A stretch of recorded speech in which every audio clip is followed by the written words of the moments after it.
Yo, good morning. Good morning, everybody.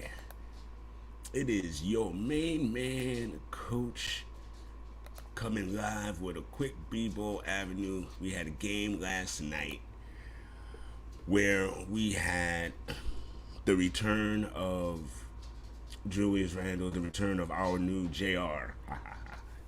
I'm going to allude back to that. You're going to see what I'm doing in a minute. So JR comes back off of the COVID, and honestly, the last two games we really missed him. I don't care, but these Randall folk that don't like him or whatever, or don't really, or they discount his impact or what have you. Granted, we struggled offensively, and you know those last two games was they weren't the greatest games for us at all. I apologize. My dog is in the background chewing bones and stuff. Is what it is. Uh, RJ though came back, and when he came back, he actually had some really good games.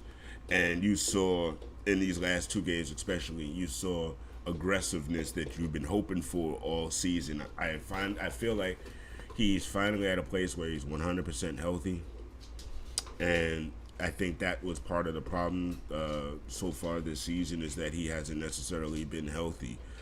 He had an illness, then he had the COVID, and it's really hard to get your flow back, your conditioning back when you're out, you know, especially something like that. And I'm almost positive a lot more people nowadays understand what's going on with that COVID than in the past, because a lot of us have dealt with it, hit by it, and have to persevere and move on as well. It's a tough sickness. It really is. So RJ comes back and he's wildly aggressive and he's going to the paint and he's finishing and all of this, and it's been great.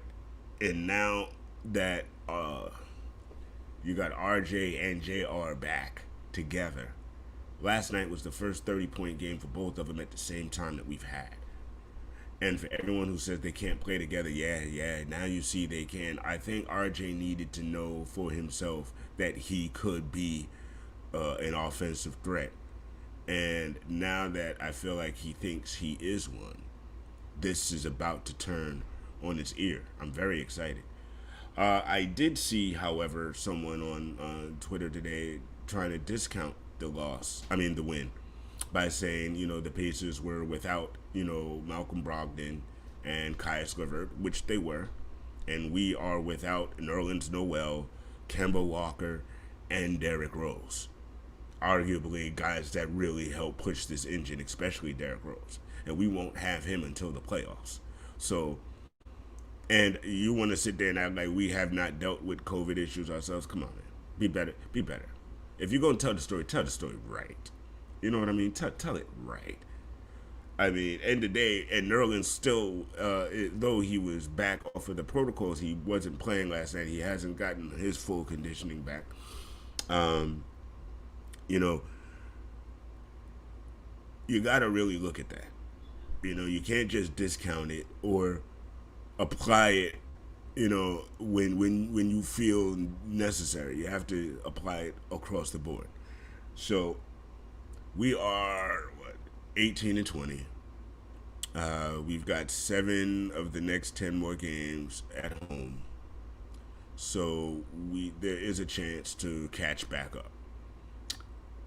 I thought we would have caught back up off of the road trip, the 4-game road trip where we ended up going 2-2, but those last 2 losses I feel like were because of the COVID incidents that ran through our team.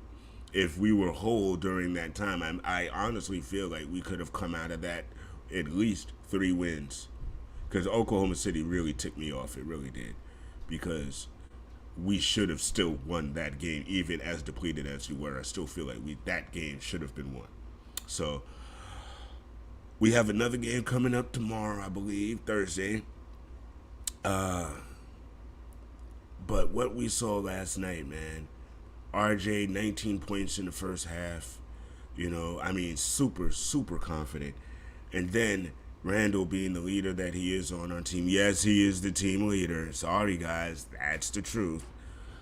and he came in 15, 16 rebounds. Again, I mean, dude, his rebounding is necessary. He put in 30 plus points. I mean, he was really, really our Julius. And the one thing I want Julius to stop doing, to be perfectly honest, is pressing. You're pressing. You were pressing to start the season. You were pressing in the playoffs. Listen, yes, you are the leader of the team, and there's a load of responsibility on there. But what they need you to do is be you. Not some form of you or version of you, but just be you. Play your game the way you play it. Bring your energy and your tenacity. That's it. Nobody's asking you to put on a cape. You know what I mean? But you got to understand that. You know what I mean? Because when you put that pressure on yourself, you don't handle that pressure well. Just being honest. So go into this a tad bit more leisurely, enjoy yourself a little bit more, and I have a feeling we will win a lot more games. We're a better team than our record at the moment. Now it's time to prove that. And this has been today's Nick Minute. I thank y'all all for tuning in and watching, and I'll talk to y'all next time. Peace.